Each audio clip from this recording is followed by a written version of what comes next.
조선 영화계에는 긍정역을 수행한 배우들과 함께 부정역을 수행한 배우들도 있습니다.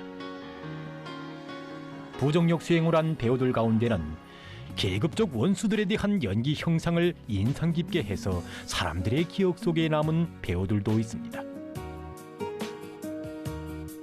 인생의 많은 부분을 계급적 원수들을 형상하는 데 정력을 다 바친 영화인들. 그들은 누구들이었으며 그들의 심장에는 과연 그 무엇이 끌어넘쳤겠습니까?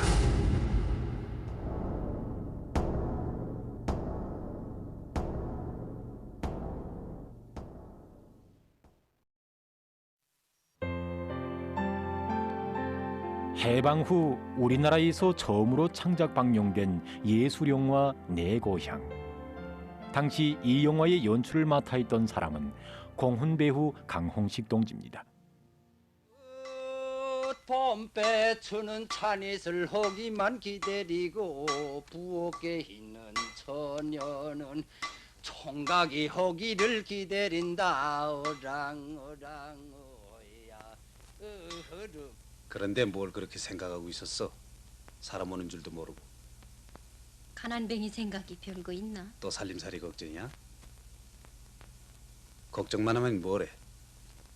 싸워야 한단 말이지? 그럼 싸워야 하지 않고. 우리나라에서 1세대 영화인이라고 할 수 있는 강홍식 동지는 영화 연출가일 뿐 아니라 1965년에 나온 예술영화 성장의 길에서에서 언더우슨의 역형상을 수행한 영화 배우기도 합니다. 미국 정치가들은 모두 대학을 가지고 있습니다. 대학, 이것은 아주 좋은 정치적 기반을 이루어 줄 것입니다. 강홍식 동지는 그 후에 창작된 예술영화 최학신의 일가에서 미국 선교사 리차드의 역형상을 수행했습니다.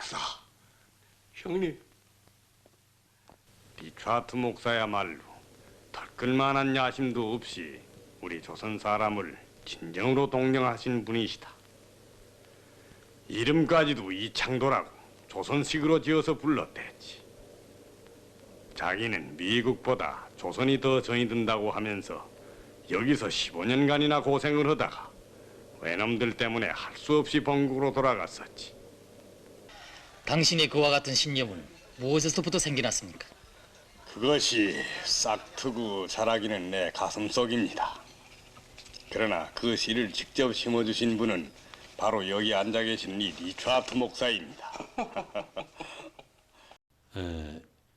이 영화 장면들이 바로 예술영화 최학신의 일가에서 나오는 그 영화 장면들입니다.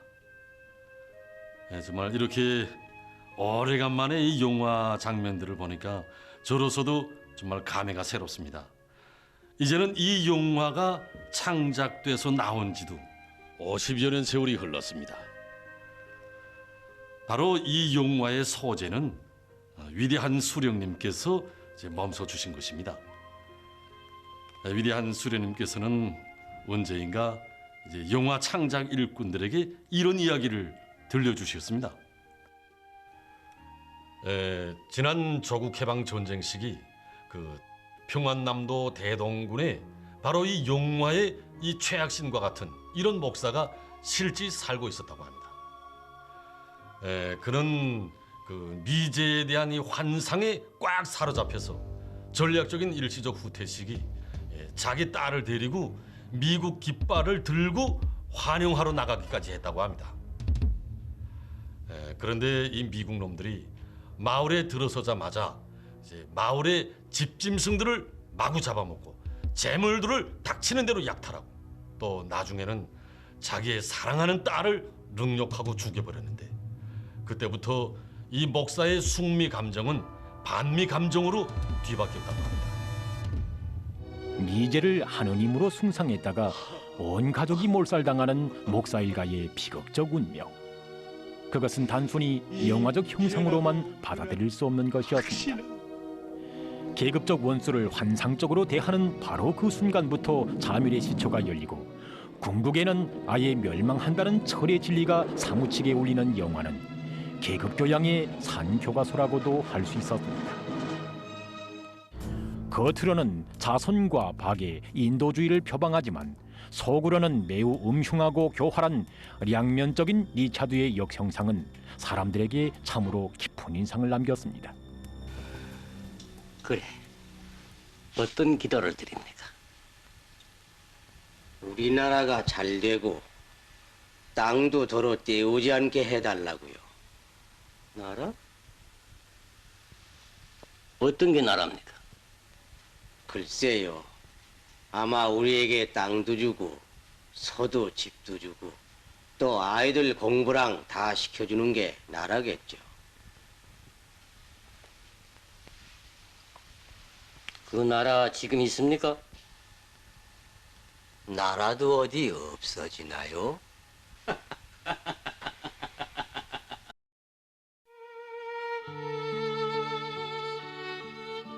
이 여성은 예수령과 최약신의 일가에서 미국 선교사 리차드의 연기를 한 강홍식 동지의 손녀입니다. 그는 다부작 예수령과 민족과 언명 노동계급 편에서 리천 지배인 역을 맡아 훌륭히 수행해서 위대한 장군님께 기쁨을 드린 공훈 예술가 강효선 동지의 딸이기도 합니다. 전 그 민족과 언명 노동계급 편에서 리천 지배인 역을 한 저희 아버지에 대한 추억은 많습니다. 그러나 저희 강홍식 할아버지에 대한 그런 추억은 얼마 하지 못합니다. 그것은 제가 너무 어렸을 때, 그러니까 9살 때 할아버지가 돌아가셨기 때문에 별로 추억해보지 못했습니다. 그런데 제가 우리 아버지한테서 들은 데 의하면 우리 할아버지가 그때 연출가 생활을 했댔는데 예수령과 최학신의 일가에서 리차드 목사 역을 자기가 자진해서 이렇게 맡았다고 합니다. 근데 그게 할아버지로서는 제일 마지막 연기였는데 그걸 맡게 된 데는 남다른 그런 사연이 있었다고 합니다. 강홍식 동지가 최학신의 일가에서 리차드 역을 자진해서 맡은 것은 그가 영화에서 부족인물의 연기 형상이 얼마나 중요한가를 절감했기 때문이었습니다. 해방 후 우리나라의 첫 영화인 예수령과 내 고향을 연출했던 강홍식 동지에게는 이런 잊지 못할 교훈이 있었습니다. 해방 후 위대한 수령님께서는 그 예수령과 내 고향의 필름을 이제 몸소 보아주시고 이 영화에 아주 중요한 결함이 있다고. 그것은 그 외놈들의 형상을 잘하지 못한 것이라고 지적하셨습니다. 그러면서 이제 강홍식 동지를 비롯한 창작가들에게 그 외놈들의 간악하고 또 교활한 본성을 잘 형상하지 못하고 우매한 이 졸개로 그린 것은 정말 잘못된 것이라고. 물론 항일 유격 때의 위력과 또 승리를 강조하자는 의도 밑에서 그렇게 한 것 같은데 원수들을 그렇게 모조리로 그리면 항일 유격 때가 저런 모조리들과 싸움을 했다는 소리다는 거. 그러면 우리가 왜 그렇게 간고하게 싸움을 했겠는가 하시면서 심각하게 교시하셨습니다. 원수는 결코 모조리가 아니다. 악랄성과 교활성이 극도에 달하고 음흉성과 잔인함이 골수에 들어찬 계급의 원수. 이 원수의 형상이 가증스러울수록 긍정인물들이 살아나고 긍정인물들이 거둔 승리도 빛나게 된다. 이것은 창작가로서 강홍식 동지가 직접 체험한 것이었습니다. 하지만 영화들에서 부정력을 그렇듯 선색없게 하게 된 데는 연출가로서만이 아닌 인간 강홍식의 마음속에 내재된 반미 감정이 강했기 때문이었습니다. 1950년 6월 25일 미제가 일으킨 전쟁의 불길은 세조선의 영화 창작으로 앙양돼 있던 강홍식 동지의 꿈과 포부를 순간에 앗아갔습니다.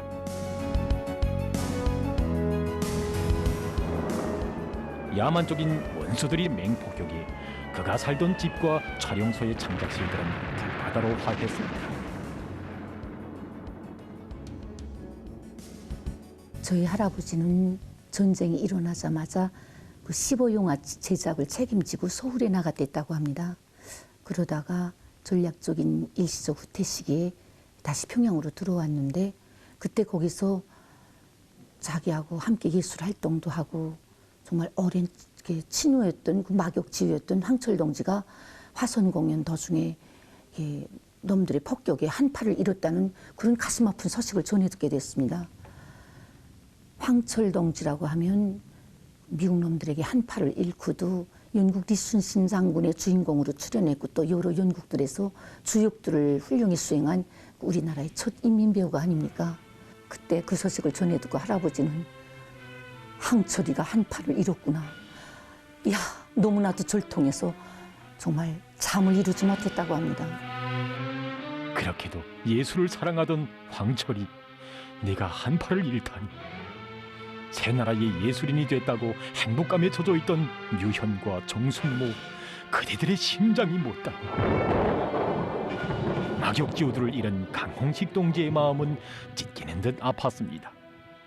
설상가상이라고 강홍식 동지의 사랑하는 동생과 조카가 적들의 폭격에 희생됐다는 소식이 또다시 전해졌습니다. 그는 분노로 몸을 떨었습니다. 원수들이 설사 우리의 육체는 쓰러뜨릴 수 있다. 그러나 원수들은 결코 우리를 이기지는 못한다. 다음날 강홍식 동지는 자기의 창작 수첩에 이런 글을 남겼습니다. 원수들을 끝까지 복수하리라. 가열한 전투에 적이 저온도 피 흘린 동지를 잊지 마루라. 쓰러진 전우의 원한 시스로 나가자 동무여 섬멸의 길로. 전쟁은 삶과 죽음만을 판가름하는 것이 아니었습니다. 인간과 야수를 평정했고 정의와 부정의를 역사의 벽에 새겼습니다. 쓰러진 전우가 물려준 피젖은 깃발을 들고 다시 화선의 전방으로 육박해갈 때 강홍식 동지의 가슴에 고동친 것은 원수에 대한 사무치는 원한과 분노, 강렬한 복수의 메아리였습니다.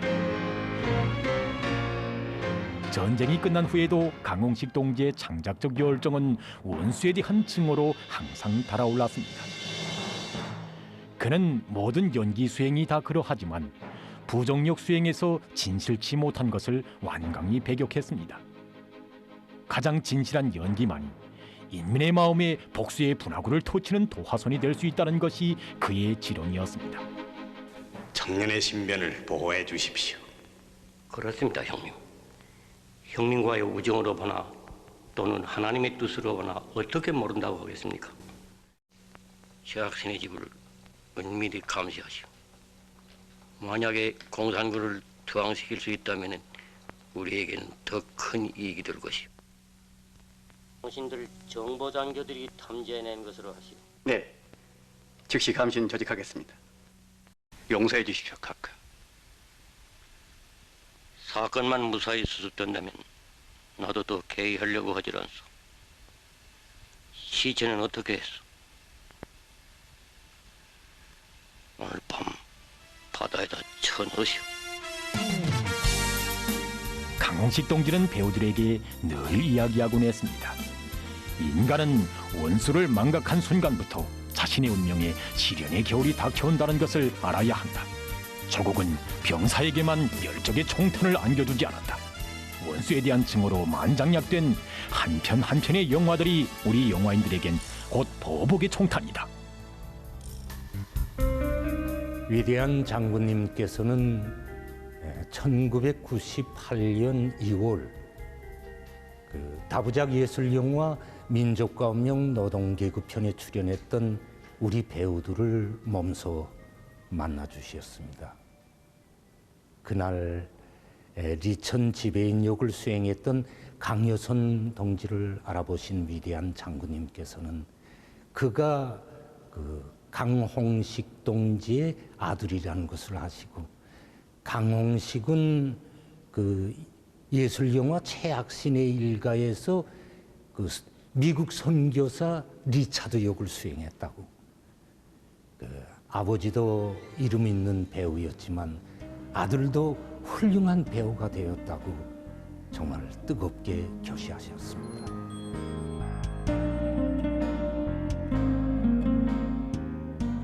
영화계의 흔적을 남긴 부정력 배우들 가운데는 인민배우 황영일 동지도 있습니다. 예수령과 검사는 말한다에서 백필연. 제놈이 아무리 숨어있자도 자루 속에 선 곳이지요. 그렇지 예. 않고요. 아니, 이놈의 이가 뻗어진 게 영감 비슷한 데가 있지 않소? 무슨 말을 그렇게 하고 비슷한 농담을 해도 분수가 있지. 그렇다는 말이 왜다? 농담을 한 걸 가지고. 이놈의 뽀덩이는 왜 아직 남았어? 이놈들 어디 두고 보자. 예수령과 전처선에서 변대식. 애새끼 벗겨라! 명보가 이 앞까지 올 줄이라 우리한테 내가 있다고. 명보가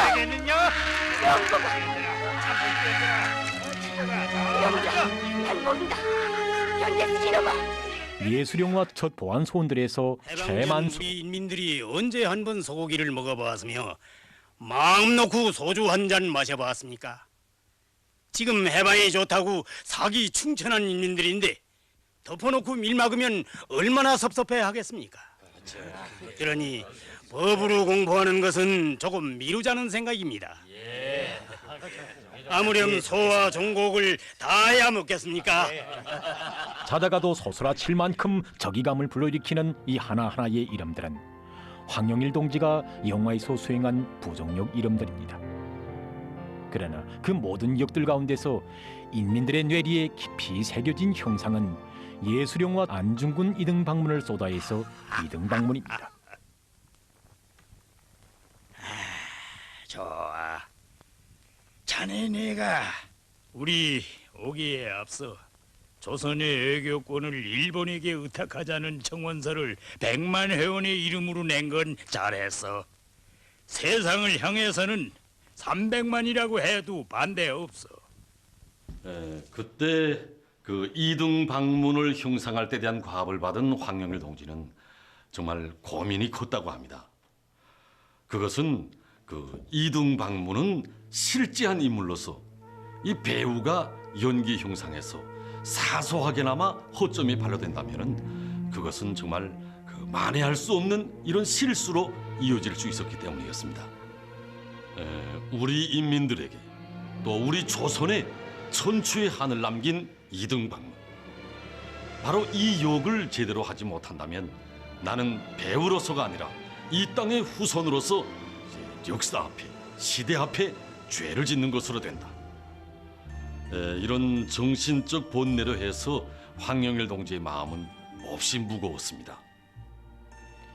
이등방문역을 맡은 황영일 동지는 밤새워 침략의 괴수인 이등방문에 대한 자료를 연구하기 시작했습니다. 본명 이토 히로부미, 1885년 일본의 내각 제도를 장수하고 초대 총리로 올라앉음. 1894년 조선의 침략 무력을 출동시켜 가보 농민전쟁 야수족으로 진압. 청일전쟁을 도발하여 청나라의 시모노세키 강화 조약을 강요하고 일제가 조선 침략에서 독점적 지위를 차지하게 하였음. 로일 전쟁 시기 조선 침략의 미초 날림. 1905년 특파대사의 명목으로 조선에 기어들어 을사 5조약을 날조하여 조선의 국권 강탈. 1906년 조선 통감부의 첫 통감으로 들어앉음. 조선에서 친일 괴뢰 내각을 조직하고 야만적인 포갑 통치와 수탈 정책 실시. 이등 방문의 자리를 일고 가는 황영일 동지의 가슴 속에는 괴란간 개를 치고 싶은 충동이 일어났습니다. 을사 5조약. 5000년 역사국을 넋이 없는 유기체로 온 조선을 하나의 감옥으로 만들어버린 이 날강도적인 조약으로 얼마나 하찮은 원한의 선혈이 이 땅에 흘렀던가.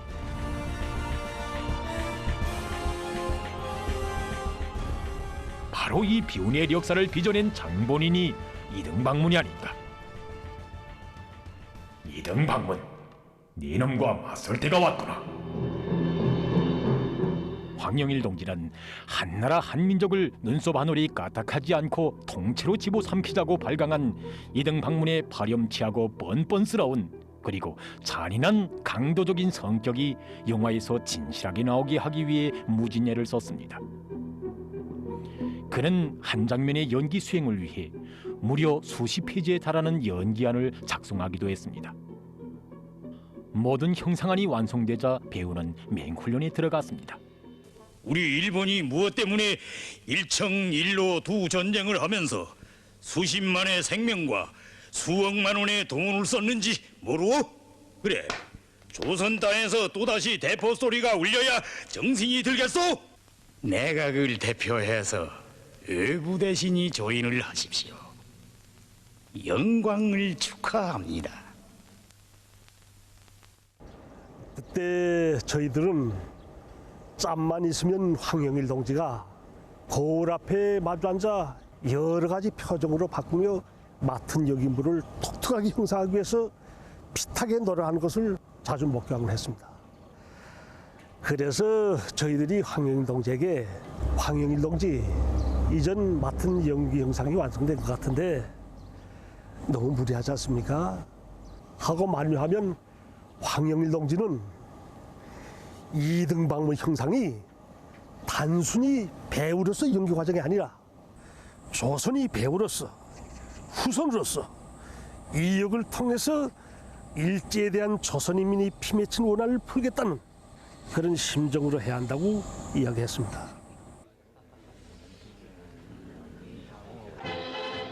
이등방문의 형상에서 절정 장면은 이등방문이 안중근의 총에 맞아 죽을 때의 장면입니다. 처음 이 장면이 제대로 되지 않아 몹시 애를 먹었습니다. 어떻게 죽을 것인가? 길을 가면서도 밥을 먹으면서도 배우는 생각하고 또 생각했습니다. 어떻게 죽어야 과연 삼천리 강토를 피로 물들이고 우리 민에게 헤아릴 수 없는 재난과 고통을 돌씌우며 피는 물나는 망국노의 운명을 강요한 바로 그 원흉에 대한 멍들고 피맺힌 우리 민족의 가슴이 후련하겠는가? 여기에 배우인 나 자신의 당성, 계급성, 인민성이 검열된다.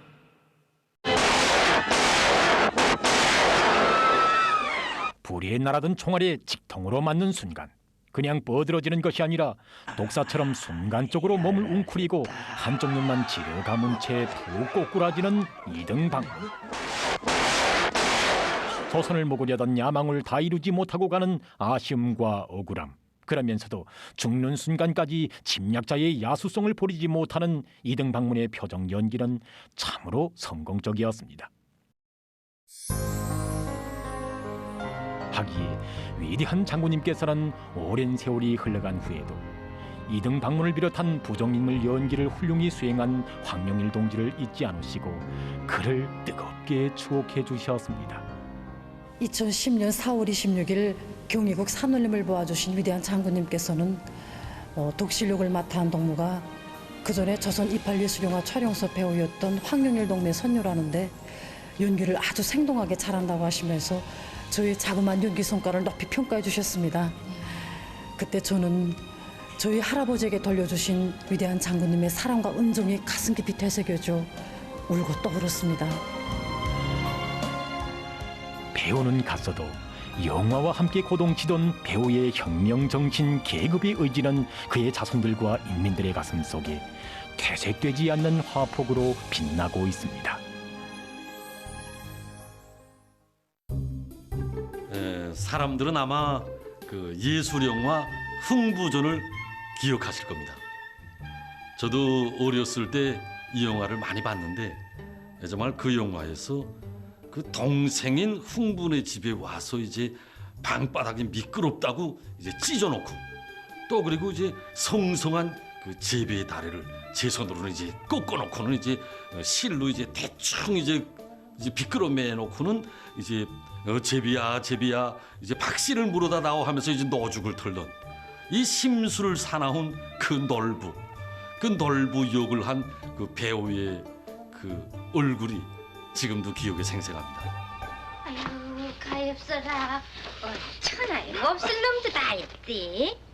누구 보고 뭐 없을려니래? 누구야? 뱀이지. 당사실. 그렇다면 몰라도.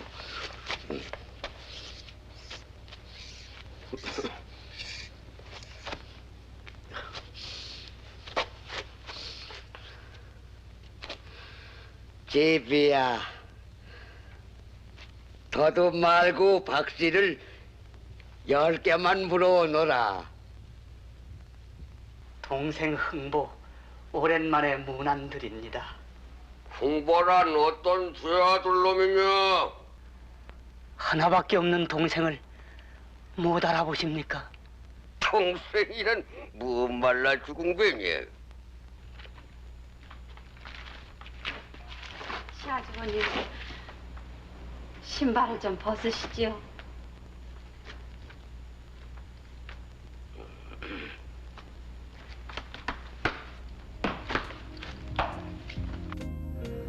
예, 바로 이 흥부전에서 이 놀부역을 수행한 배우가 바로 인민배우 태울민 동지입니다.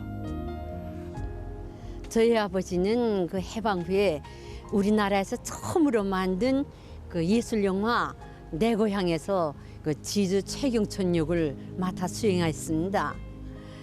그때 그 창조 집단은 정말 우리나라에서 처음으로 만든 영화니까 너도 나도 다 기뻐했고 다 감격이 교했답니다. 그때 그 이원준 동지는 주인공 관필 역을 수행했고 그 다음에 문예봉 동지는 그 애인 역을 수행했습니다. 그런데 아버지만은 그 지주 역을 하라고 하니까 아버지가 그때 조금 실뚱했다고 합니다. 그러나 배우의 이런 생각은 짧은 것이었습니다.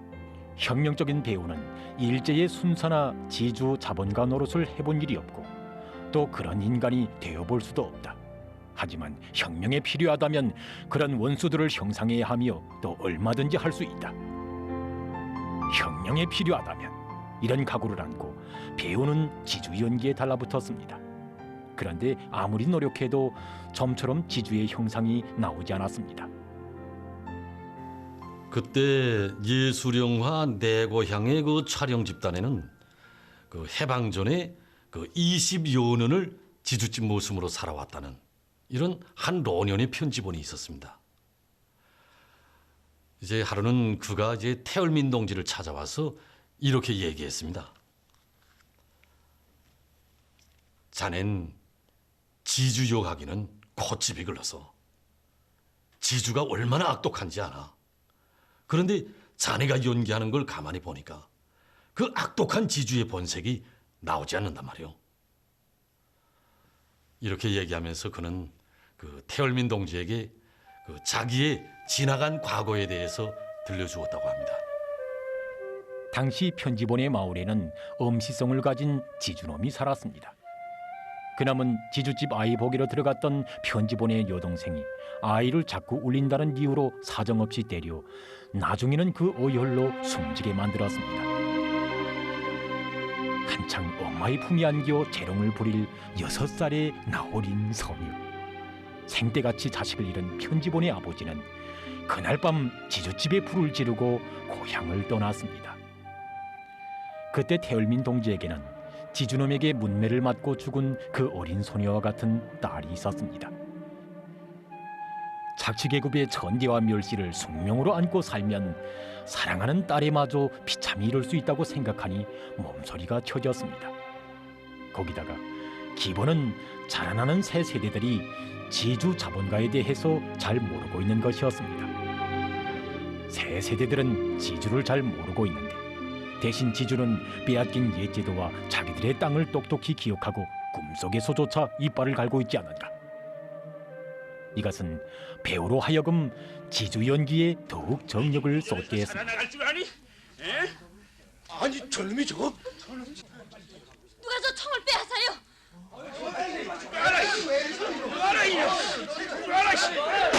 야 정말 자니? 이놈. 이 아버지도 외놈들 척에 맞아 죽었다. 이번엔 내 놈이 외놈을 대신해서 얘 척으로 쏴. 그로부터 1년 후 영화가 완성되어 나오자 사람들은 악독하면서도 교활한 지주의 연기가 너무도 진실하고 생동해서 분노의 치를 떨었습니다. 이 태을민 동지는 예수령화 내 고향에서 그 지주 최경천 역뿐 아니라 그 량반전에서 그 권부자 역도 아주 개성 있게 형상한 재능 있는 이런 배우였습니다. 원래 그는 연극 배우였는데 영화에서 이제 그 부정역 형상, 특히는 이제 지주 자본가의 역을 그래도 생동하게 하는 것을 보고 사람들은 이 태을민 배우는 정말 타고난 이런 부정역 배우라고까지 얘기했습니다. 타고난 부정역 배우. 이것은 그 태을민 동지가 그 우리 인민들로부터 받은 남다른 평가였고 또 그의 연기에 대한 우리 인민들의 표창이기도 했습니다. 하기에 위대한 수령님께서는 그 태을민 동지가 형상한 그 영화의 장면들을 몸소 보아주시고 태을민 동무가 역을 아주 잘한다고 부정역을 통해 부정을 폭로해서 인민들을 교양하는 것이 매우 중요하다고 하시면서 태을민은 인민들이 좋아하고 또 자신께서도 그를 사랑한다고 뜨겁게 교시하셨습니다. 1970년 11월 영광스러운 조선노동당 제5차 대회에 참석하신 위대한 수령님께서는 개회사에서 청결기간 우리 당과 공화국 정부의 시책을 높이 받들고 조국과 인민을 위하여 모든 힘과 재능을 다 바친 저명한 민주인사들의 이름을 부르시면서 태을민 동지의 이름도 뜨겁게 불러주셨습니다. 부정역을 통해 부정을 폭로하고 계급적 원수들을 단죄한 배우. 태을민 동지는 실로 자신의 심신을 깡그리 태워 새 세대들의 가슴 속에 계급적 원수의 본성은 변하지 않으며 계급적 원수들에게는 주의 자비도 몰라야 한다는 것을 심어준 훌륭한 영화인이었습니다. 자기 계급과 자기 인민을 열렬히 사랑하고 원수를 철저히 미워하는 배우만이 원수의 반동적 본질을 깊이 있게 꿰뚫어 볼 수 있습니다. 그리고 그로부터 흘러나오는 반인민적인 사상과 감정, 추악한 행동을 증오의 격정으로 생동하게 재현할 수 있습니다. 증오로 원수를 단죄한 영화인들. 그들은 자신들과 그리고 인민들의 가슴마다에 원수에 대한 적개심의 불을 더욱 활활 지펴준 사람들이었습니다. 그래서 인민들은 그들을 사랑했습니다. 그리고 아름다운 추억 속에 그들의 모습과 이름들을 떠올리고 있는 것입니다.